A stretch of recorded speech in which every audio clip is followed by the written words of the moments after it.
Narmada యశాల audio సిరీస్కి స్వాగతం. నేను మీ Narmada. Romantic love story నిన్నే పెళ్లాడతా భాగం 27. అది దాని అత్తతో వాళ్ళింటికి వెళ్ళింది. కాసేపట్లో వచ్చేస్తుందిలే, కాఫీ తాగుతావా అడిగింది మాధవి. తాగుతాని ఆంటీ అన్న రియా. అంటే ఇక మీదట మృదుల ఆంటీ వాళ్ళు ఇక్కడ ఉండరా? కంగారు పడింది. ఎందుకంటే మృదుల లేకపోతే శిఖర్ కూడా ఇక్కడ ఉండడు కదా అన్న అనుమానం ఆమెది. ఈ ఊరిలో వాళ్లకు ఇల్లు ఉండగా ఇక్కడ ఎందుకుంటారు చెప్పు. నేను జెట్లాగ్తో ఉన్నారు, 2 రోజులు ఉండండి అంటే ఉన్నారు, కానీ లేదంటే వచ్చిన రోజే వెళ్తామని గోల చేసింది మా వదిన అన్న మాధవి ఆమెకు కాఫీ ఇచ్చింది. అయ్యో, అనవసరంగా కాలు నొప్పి అన్నాను. ఇప్పుడు నన్ను అక్కడికి తీసుకెళ్లకుండా ఇక్కడే ఉండిపోమ్మంటాడేమో శిఖర్. అలా అయితే నా ప్లాన్ ఎలా వర్కౌట్ అవుతుంది? మనసులో వాపోయింది. వాళ్ళ ఇల్లు ఇక్కడి నుండి చాలా దూరమా? ఆశ చావక అడిగింది. దగ్గర అయితే ఏదో ఒక సాకు చెప్పి వెళ్ళొచ్చు కదా అనుకుంది రియా. దగ్గర అంటే మరీ దగ్గర కాదు, అలా అని దూరము కాదు. అయినా మనసుంటే ఈ దూరం లెక్కలోకి వస్తుందా ఏంటి? ఎప్పుడంటే అప్పుడు మనం వెళ్ళొచ్చు, వాళ్ళు రావచ్చు. కర్ర విరగదు, పాము చావదు అన్నట్టుగా చెప్పింది మాధవి.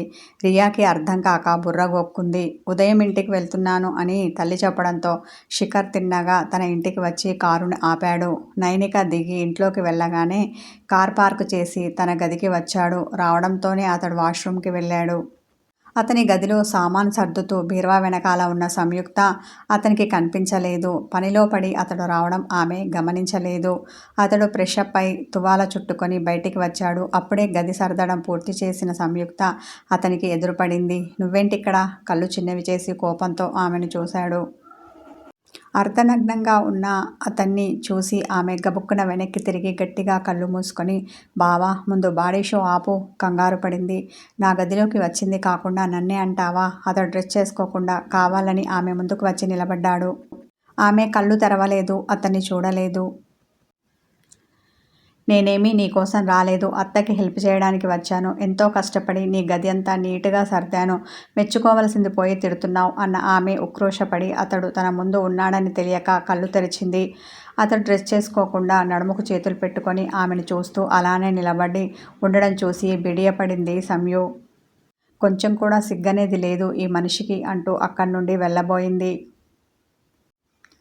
అవును లేదు, నీకుండి ఉంటే నా గదికి వచ్చేదానివి కాదు. ఆమె వెళ్లకుండా గుమ్మానికి అడ్డంగా నిలబడ్డాడు శిఖర్. అయితే ఏంటిప్పుడు? కనుబొమ్మలు ఎగరవేసింది సంయు. నువ్వే చెప్పాలి భుజాలు కదిపాడు శిఖర్. గుమ్మానికి అడ్డుగా నిలబడి నన్ను చెప్పమంటే నేనేం చెప్తాను? దారి వదిలితే నా మానాన నేను బుద్ధిగా వెళ్తాను తలదించుకొని అన్నది సంయు. ఎక్కడికి? బేస్ వాయిస్తో ఆమెను అడిగాడు శిఖర్. ఇంకెక్కడికి వెళ్తాను? మా ఇంటికి అలకతో బొంగమూతి పెట్టింది. అలా ఎలా వెళ్ళనిస్తాను అనుకున్నావు? నా పర్మిషన్ లేకుండా నా గదికి వచ్చి తప్పు చేశావు కాబట్టి నీకు పనిష్మెంట్ తప్పదు. తెరిచి ఉన్న తలుపు వేశాడు శిఖర్. ఆమె కంగారు పడి తల ఎత్తి అతన్ని చూసింది. అతని ముఖం చాలా గంభీరంగా ఉంది. ఇప్పుడు ఏం చేస్తావు? ఏంటి? ఎలాంటి పనిష్మెంట్ ఇస్తావు? అడుగుతుంటే సంయు మాట తడబడింది. చెప్పను, చేసి చూపిస్తాను. ఆమె నడుము చుట్టూ చెయ్యి వేసి దగ్గరికి లాక్కున్నాడు శిఖర్. ఊహించిన చర్యకు ఆమె నివ్వెరపోయింది. అంతేకాదు అతడు బలంగా లాగడంతో విసురుగా వచ్చి అతనికి అతుక్కుపోయింది. అతని అనాచ్ఛాదిత ఎద ఆమెకు చల్లగా తగిలింది. ఒక్కసారిగా ఆమె ఒళ్ళు జల్లుమంది. గొంతులో గుటిక పడగా గుండె కొట్టుకునే వేగం పెరిగింది. వేగంగా గాలి పీల్చి వదులుతూ ఏంటి కొంచెం కూడా మేనర్స్ లేకుండా కంగారు పడింది. అతని నుండి ఆమెలో వైబ్రేషన్ పాస్ అవుతుంటే బిగుసుకుపోయింది. అతని చెయ్యి ఆమె నడుంపై మరింత బిగుసుకుంది. కలవరపాటికి గురైన సంయు శిఖర్ నుండి దూరం జరగాలని చూసింది. అతడు ఆమె చుట్టూ చేతులు అల్లేశాడు. అతని బలమైన బాహుల మధ్య ఆమె పిచ్చుక పిల్ల అయ్యింది. అతని ఎదపై తన 2 అరచేతులు ఉంచి బలంగా వెనక్కి నెట్టే ప్రయత్నం చేసింది. అతడు కొంచెం కూడా కదలలేదు. నా నుండి తప్పించుకుందామనే ఆమెను చూసి ఈవిల్ స్మైల్ ఇచ్చాడు. ఆమె గింజుకుంటుంటే నన్ను వదిలించుకోవడం అంత ఈజీ అనుకున్నావా? పైగా అది నీతో అయ్యే పనేనా? తన సూదంటు చూపుని ఆమె కళ్ళల్లోకి పొడిచాడు శిఖర్. అతని చూపులు సూటిగా ఆమె ఎదలోతుల్లో గుచ్చుకున్నాయి. మనసులో అలజడి మొదలైంది. టెన్షన్తో ఒళ్ళంతా చెమట పట్టింది. అతడు వదిలిన వెచ్చని ఊపిరి ఆమె ముఖానికి తగులుతుంటే వదులు బావా, వెళ్ళాలి బలవంతంగా గొంతు పెకల్చుకుంది. ఎప్పుడూ గంట కొట్టినట్టు ఉండే ఆమె మాట ఇప్పుడు మాత్రం చాలా పీలగా నోటిలో నుండి వచ్చినట్టుగా వచ్చింది. ఎందుకు వదలాలి? ఒకవైపు కనుబొమ్మ మాత్రమే ఎత్తి ఆమెను చూశాడు శిఖర్. సంయు గుటకెలు మింగింది. అమ్మ నా కోసం కాచుకొని ఉంటుంది. చీకటి పడింది కదా చిన్నగా అన్నది. మరి పనిష్మెంట్ మాటేంటి? కళ్ళు ఎగరవేశాడు. నేనేం తప్పు చేశానని ఉక్రోషపడింది సంయు. నా గదికి వచ్చావుగా, అంతకు మించిన పెద్ద తప్పు మరొకటి ఉంటుందా? ఒక బ్యాచిలర్ గదిలోకి పర్మిషన్ లేకుండా రావచ్చా? ఆమె భయపడుతుంటే అతడు లోలోన నవ్వుకున్నాడు. అప్పో, నాకు తెలియదు మరి. లేదంటే వచ్చి ఉండేదాన్ని కాదు. నేనింకా మా బావది అనుకొని వచ్చి ఒళ్ళు ఊనమయ్యేలా పనిచేశాను. కానీ నువ్విప్పుడు చెప్పావు కదా, ఇక మీదట రానులే. ఏడుపు మొహం పెట్టింది. కుదరదు. తెలిసి వచ్చినా తెలియక చేసినా తప్పు తప్పే. పెదవులు సాగదీశాడు. అలా అయితే ఏం పనిష్మెంట్ ఇవ్వాలి అనుకుంటున్నావో త్వరగా ఇవ్వు. కానీ కాస్త చూసుకొని ఇవ్వు.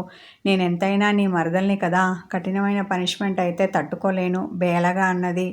కాబట్టే కాస్త గట్టిగా లైఫ్ లాంగ్ గుర్తుండేలా ఇద్దామనుకుంటున్నాను. పెదవి విరిచాడు శిఖర్.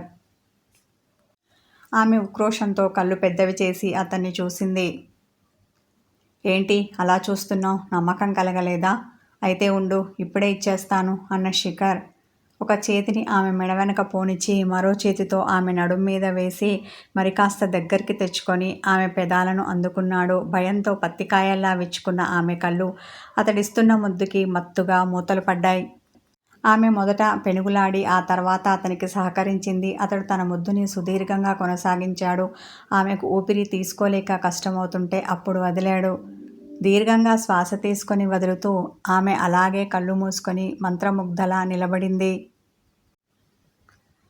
ముద్దొస్తున్న ఆమె ముఖాన్ని అలాగే చూస్తూ ముసిముసిగా నవ్వుకున్నాడు శిఖర్. తలుపు తీసి వెళ్తానన్నావుగా, ఇక వెళ్ళు. ఆమె రెక్క పట్టుకొని గదవతలికి తోసి తలుపు వేసుకున్నాడు. అప్పుడే చిన్నగా మత్తు దిగిన ఆమె బావకి కొంచెం కూడా కనికరం లేదు. తన ఇష్టానికి ముద్దు పెట్టుకొని తన కోరిక తీర్చుకొని నన్ను అవతలికి నెట్టాడు. ఇంకోసారి బావకి ఎదురుపడకూడదు. ఒకవేళ పడ్డా సాధ్యమైనంత దూరంగా ఉండాలి. ఇక అతనికైతే అసలు రాకూడదు అతని గదికి. ఉడుకుపోతుతనంతో అనుకుంది సంయు.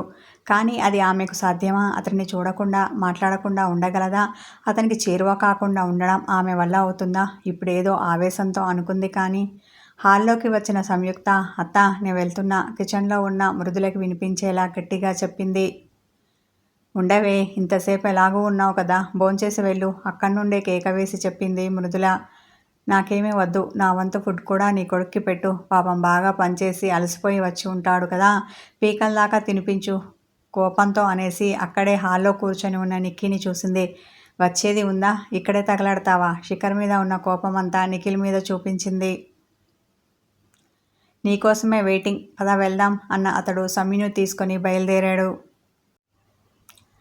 తలుపు వేసుకొని డ్రెస్ చేసుకున్న శిఖర్కి కోపంతో రుసరుసలాడుతూ వెళ్తున్న సంయు కనిపించింది. అతని పెదవులపై చిలిపి చిరునవ్వు వచ్చి చేరింది. ఏమన్నా రా దాన్ని అలా కోపంతో వెళ్తుంది? శిఖర్ రావడం చూసి అడిగింది మృదుల. నేనేమంటాను? తిరిగి ప్రశ్నించాడు ఆమెని.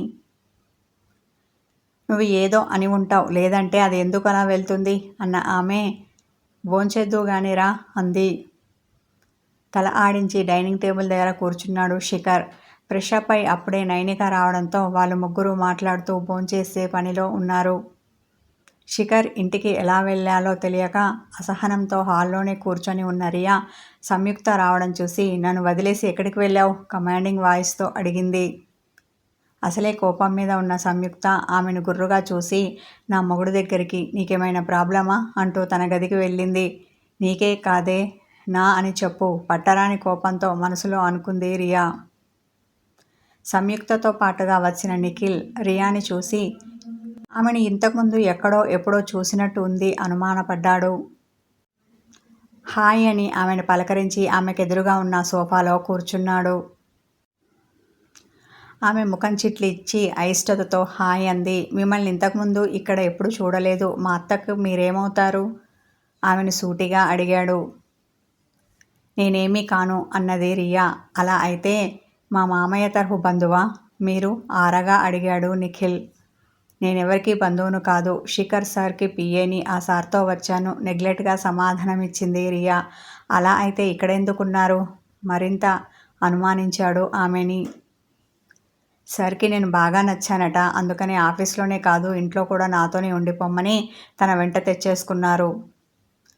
నా కర్మ కాలి ఉదయం వాష్రూమ్లో పడ్డాను. నా కాలు బెనికింది. దాంతో ఇదిగో ఇలా రెస్ట్లో ఉన్నాను. అతడి ఎక్కడ మళ్ళీ ప్రశ్నలు వేస్తాడోనని పూర్తిగా చెప్పేసింది రియా. నిఖిల్కి ఏమీ అర్థం కాలేదు. శిఖర్ సంయుని ప్రేమిస్తున్నాడు కదా, మరి ఈమెను వెంట తెచ్చుకోవడం ఏంటి? అది కూడా తన ఇంటికి. ఎక్కడో ఏదో తేడా కొడుతోంది. నా సంయుకి శిఖర్ అన్యాయం చేస్తే నేను ఊరుకోను. అతడంటే నాలో ఉన్న భయాన్ని పక్కన పెట్టి అతనితో ఫైట్ చేస్తాను. అంతేకాని సంయుని బాధ పెడితే చూస్తూ ఊరుకోను. ఆలోచనలో పడ్డ నిఖిల్ అనుకున్నాడు, వీడేంటి తెగ ఆరా తీస్తున్నాడు. వీడి విషయంలో కాస్త జాగ్రత్తగా ఉండాలి. నేనెవరో కనిపెడితే మొదటికే మోసం వస్తుంది. నిఖిల్ని చూసి అనుకుంది రియా. భోంచేసి హాల్లో కూర్చున్న శిఖర్, మమ్మీ డాడీ ఎప్పుడు బయలుదేరుతున్నారు అడిగాడు. అక్కడ పనులన్నీ పూర్తి కావచ్చాయట. 2 రోజుల్లో బయలుదేరుతానని చెప్పారు. ఫ్లైట్ టికెట్ కూడా తీసుకున్నారట. అప్పుడే ప్యాకింగ్ మొదలుపెట్టానని చెప్పారు అన్నది మృదుల. చిన్నగా తల పంకించిన అతడు, గుడ్ నైట్ మమ్మీ అనేసి తన గదికి వెళ్తుంటే, ఒకసారి అత్తవాళ్ళ ఇంటికి వెళ్ళేసిరా అన్నది. ఇప్పుడా? అతడు కళ్ళు చిన్నవి చేసి ఆమెను చూశాడు. అవునురా, నేను ఇలా మన ఇంటికి వచ్చేస్తున్నానని మీ మామయ్యకు చెప్పకుండానే వచ్చాను.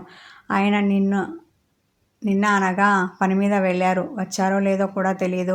ఇంకా ఉదయం నుండి నాతో పాటే ఉండి పనుల్లో సహాయం చేసిన సంయుని నువ్వు బాధ పెట్టావు. అది నీ మీద కోపంతో భోంచేయకుండానే వెళ్ళింది. అక్కడికి వెళ్ళాక తిన్నదో లేదంటే ఇక్కడ తినేశానని అబద్ధం చెప్పేసి పడుకుందో తెలియదు. ఒకసారి వెళ్ళిరా, ఏమంత దూరమని. నీకు చిన్నగా వాకింగ్ కూడా అవుతుంది. నిజానికైతే నాకు రావాలని ఉంది, కానీ బాగా అలసిపోయి ఉన్నాను. రేపు వస్తానని మాధవికి చెప్పు అని చెప్పి మృదుల రెస్ట్ తీసుకోవడానికి తన గదికి వెళ్ళింది. తప్పదిక వెళ్ళాలి అనుకున్న శిఖర్ సంయు వాళ్ళ ఇంటికి వచ్చాడు. హాల్లో కూర్చొని మాట్లాడుకుంటున్న నిఖిల్, రియా అతనికి కనిపించారు. రియా, నీ కాలు నొప్పి ఎలా ఉంది? ఆమె కాలు వంక చూసి ఆమెకు ఎదురుగుండా ఉన్న సోఫాలో నిఖిల్ పక్కన కూర్చున్నాడు శిఖర్. దొంగ ముఖంది, నాకు నాటు వైద్యం చేసి కాలు నొప్పిని తెచ్చింది అని మనసులో సమీని తిట్టుకున్న ఆమె, బెటర్గా ఉంది సార్, రేపు మీతో పాటు ఆఫీస్కి వస్తాను అని చెప్పి చిన్నగా నవ్వింది రియా. బెటర్గా ఉంది అంటున్నావు కదా, ఇంకొక రోజు రెస్ట్ తీసుకో, పూర్తిగా తగ్గుతుందేమో. తొందరపడి మళ్ళీ కాలు నొప్పి పెంచుకోవడం ఎందుకు అన్నాడు శిఖర్. అతడు ఆమెతో మాట్లాడుతున్నా అతని చూపులు సంయుక్త కోసం వెతుకుతున్నాయి. ఈ రొమాంటిక్ కథ కొనసాగుతుంది. హాయ్ వ్యూవర్స్, ఈ స్టోరీ నచ్చితే ఈ వీడియోస్ని ముందుగా చూడాలి అనుకుంటే నా ఛానల్కి